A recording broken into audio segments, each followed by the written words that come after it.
Durante años, el mensaje cultural era, vamos, clarísimo. Sé fuerte, ten éxito, muéstrate feliz y, sobre todo, tenlo todo bajo control. El héroe como modelo de perfección. Exacto. Pero algo ha cambiado.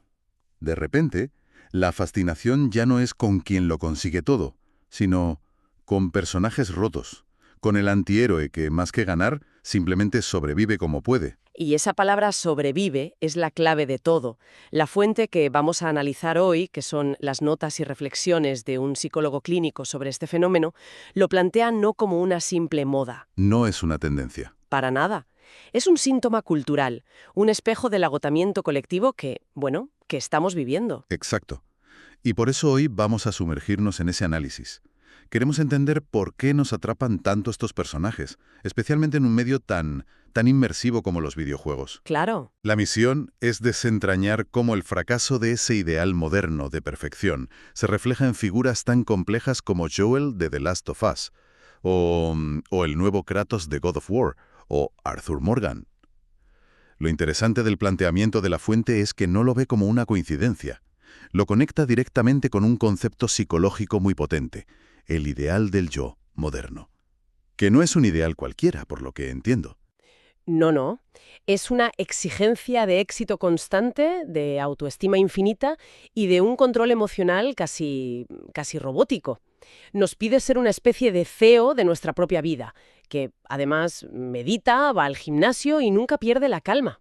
Un ideal que, seamos sinceros, es absolutamente inalcanzable. Es una receta para el fracaso. Justo ahí está la paradoja. En sus notas, el psicólogo señala que al ser tan elevado, este ideal está generando justo el efecto contrario. ¿Qué genera? Pues una sensación generalizada de culpa y ansiedad por no estar a la altura. En lugar de inspirarnos, nos está quemando. Sentimos que nunca es suficiente. Hay una frase en esas notas que a mí me pareció un puñetazo porque resume esta idea a la perfección. Dice, y cito, no estamos deprimidos porque seamos débiles. Estamos agotados de fingir que podemos con todo. Es que es demoledora. Y esto nos lleva directamente al marco teórico que usa el psicólogo para su análisis, que es la psicología de Carl Jung. Efectivamente. Para Jung, la psique es un sistema que siempre busca el equilibrio, la homeostasis. El equilibrio. Eso es. Entonces, cuando construimos un ideal tan brillante, tan perfecto y unilateral, lo que él llamaría una inflación del yo, la psique no puede sostenerlo. Más complejo que eso. O sea, no se trata simplemente de ser malo, ¿verdad? No, en absoluto. La sombra, en términos junguianos, es todo aquello que reprimimos o negamos de nosotros mismos porque no encaja en esa imagen idealizada. Ajá. No es solo la ira o la maldad, es también nuestra vulnerabilidad, nuestra pereza, nuestra envidia, nuestra culpa, nuestros fracasos, todo lo que consideramos inaceptable. Y es justo ahí, en ese territorio negado, donde habitan estos antihéroes. Y aquí es donde los videojuegos se convierten en un laboratorio perfecto para explorar esto. Vayamos a los ejemplos concretos que analiza la fuente. Destaca a varios, pero se centra especialmente en Arthur Morgan de Red Dead Redemption 2. Es que es un caso de estudio fascinante. Totalmente. Sin duda, Arthur no es un villano. De hecho, tiene un código de honor, a su manera, pero es un hombre profundamente fracturado. La fuente destaca cómo el juego nos hace partícipes de su conflicto interno a través de su diario. El diario es clave. Claro, en esas páginas vemos la brecha inmensa entre el Arthur que actúa, el pistolero rudo, a veces cruel, su sombra en acción, y el Arthur que reflexiona, un hombre que anhela una redención que cree imposible. Se siente atrapado. Totalmente.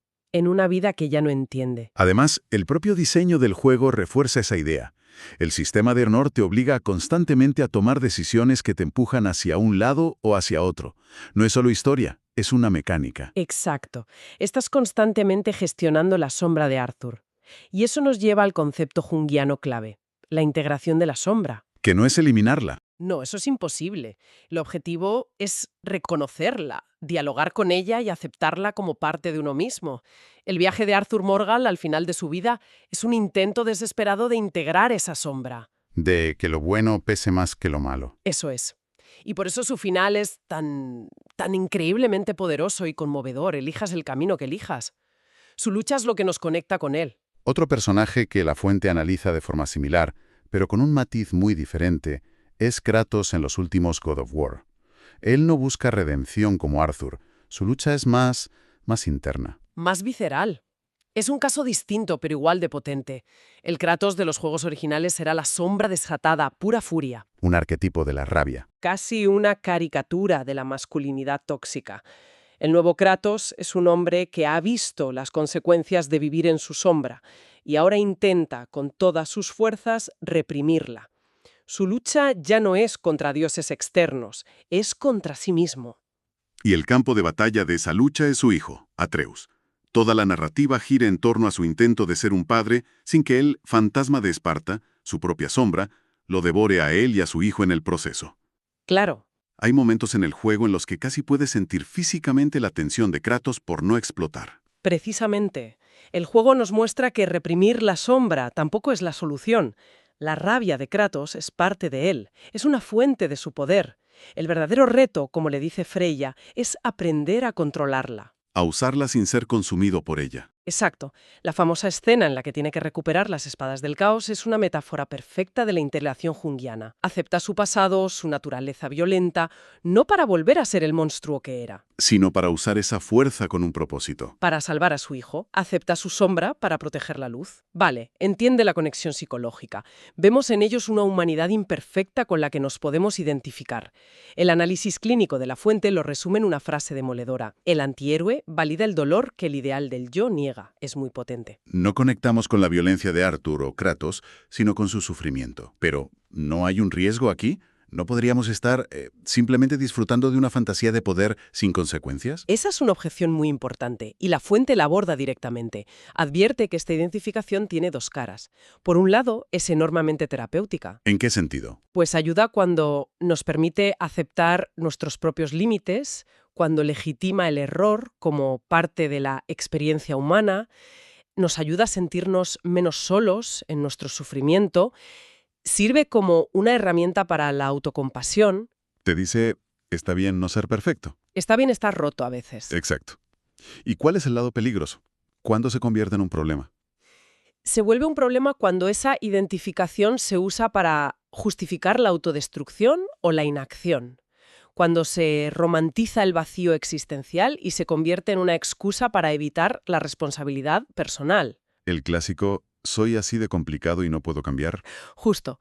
Eso no es integrar la sombra, es revolcarse en ella. Es como la diferencia entre entender la amargura de Geralt de Rivia, forjada por un mundo que lo rechaza, y decidir que ser un cínico amargado es la única forma auténtica de vivir. Exactamente. La Fuente cita aquí una de las ideas más importantes de Jung. Integrar la sombra no es vivir en ella. Se trata de reconocer esa parte oscura, aceptarla, entender de dónde viene, pero no dejar que te consuma. El antihéroe es un espejo, no un mapa. Eso es. Nos muestra esa parte de nosotros, pero el objetivo no es convertirnos en él. Entiendo. Y este auge del antihéroe parece que va de la mano con un cambio en las propias historias que nos cuentan los videojuegos. Las notas que analizamos señalan que hemos pasado de narrativas de poder a narrativas de supervivencia. Totalmente. Ya no se trata tanto de conquistar el mundo, sino de que el mundo no te destruya. Y eso refleja un cambio social y generacional muy profundo. La Fuente lo resume con una observación clínica muy aguda. Muchos jóvenes hoy no buscan triunfar, buscan no romperse. ¡Wow! Para muchas personas, la vida cotidiana se ha convertido en una lucha constante por no venirse abajo ante la presión económica, social, personal.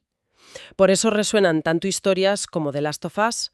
Claro, Joel no intenta salvar el mundo. De hecho, al final hace todo lo contrario. Su objetivo durante todo el juego es mucho más primario: proteger a Ellie. Es lo único que le da un propósito. Su viaje es de supervivencia emocional, no de una gesta épica. Es el cambio de paradigma total. El héroe clásico representa el dominio, el control sobre el entorno.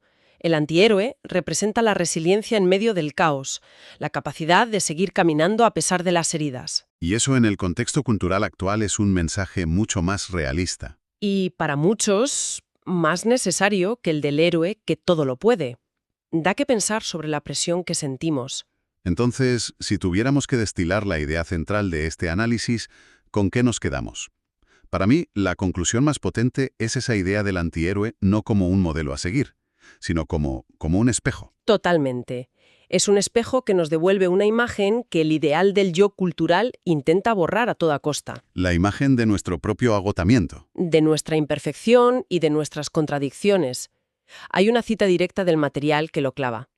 El antihéroe no nos dice quién deberíamos ser, nos dice quién ya no podemos seguir siendo. Es que es eso.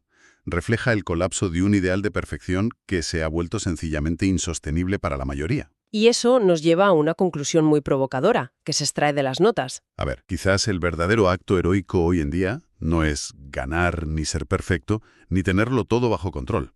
Quizá el acto más valiente es algo mucho más simple y a la vez infinitamente más difícil. ¿El qué? Dejar de fingir, aceptar la propia fragilidad, reconocer los propios límites. De hecho, la parte final del análisis ofrece una serie de consejos prácticos muy aterrizados, tanto para jóvenes como para adultos. Sí, a los más jóvenes les dice que aprendan del antihéroe, pero que no lo imiten, que reconozcan su cansancio y que se cuestionen las exigencias de perfección que reciben, pues de las redes sociales, de la sociedad. Y a los adultos el mensaje es igual de directo. Les invita a revisar qué ideal les está aplastando en su vida profesional o personal, a permitirse mostrar fragilidad y educar desde lo humano, no desde una perfección inalcanzable. Incluso sugiere que pueden ser una puerta de entrada para hablar en terapia de temas difíciles. Claro, como la culpa, los límites, el fracaso.